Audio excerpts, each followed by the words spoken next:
Сәлем достар, менің каналыма қош келдіңіздер. Бүгін мен сіздерге жеміс жидектен салат жасап көрсететін боламын. Фруктовый салат деп айтсақ та болады. Мына жерде мен алманың барлығын қабығын ашып аламыз алдын ала.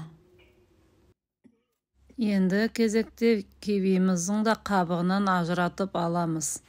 Осылайша барлығын ажыратып аламыз қабықтарынан. Сіздер де жасап көріңіздер. Дәрумендерге толы витаминді салаттар деп айтсақ та болады. Енді кезекте апельсиндеріміздің да басын осылай алып тастап 4 шетінен кесіп алсақ өте ыңғайлы алынады қабығы. Осылайша етіп 4 шетінен кесіп бас жағынан тартып алсақ қабығы оңай ажырайды.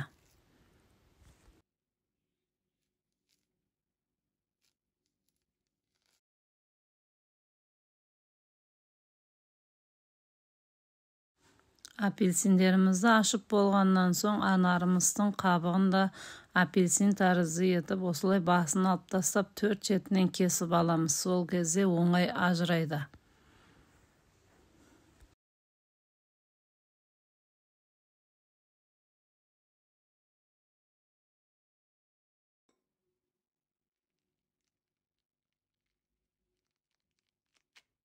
Анарларымыздың дәнектерін бөлек бір ыдысқа бөлек ажыратып аламыз. Барлығын қабығынан ажыратып, барлығын бір ыдысымызға салып аламыз.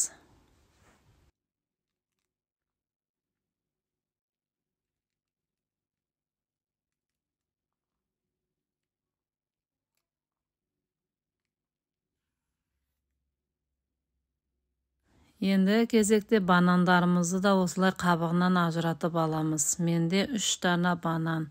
Барлығын ажыратып аламыз. Қабығынан ажыратып алған алмаларымыздың 4 шетінен осылайша етіп кесіп 4 бұрышты тәріздес етіп турап аламыз. Барлығын 4 бұрышты тәрізді етіп турап аламыз осылайша.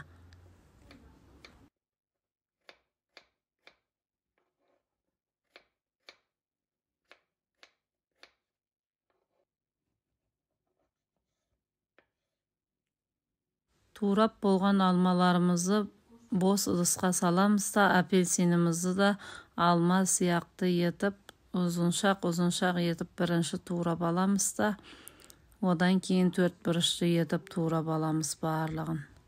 Өте керемет болып шығады. Міндетті түрде жасап көріңіздер.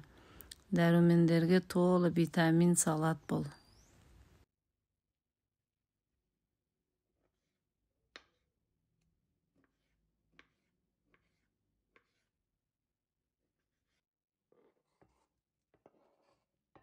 Осылайша етіп барлығын турап аламыз да бөлек ыдысымыз алманың үстіне осылайша салып қоямыз барлығын.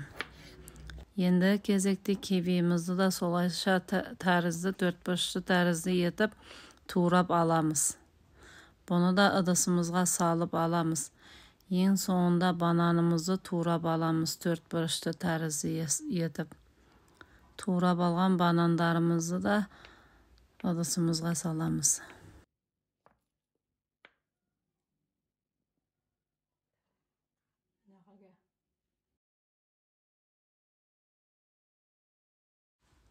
Міне осылайша етіп барлығын турап аламыз да, менде ыдысым кішкентай болғандықтан үлкен ыдысқа аудардым. Осылайша анардың дәнегін да салып, менде 2 дана йогуртты үстіне құйып, барлығын жақсылап араластырамыз.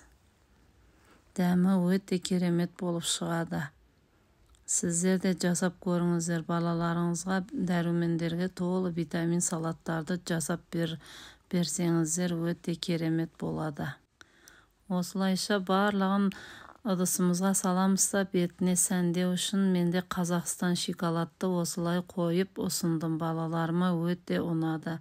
Керемет болды. Рахмет анашым деп алғысын білдіріп жатты. Міндетті түрде жасап көріңіздер. Астарыңыз дәмді болсын. Келесі кездескенше сау саламат болыңыздар, менің сүйікті көрермендерім.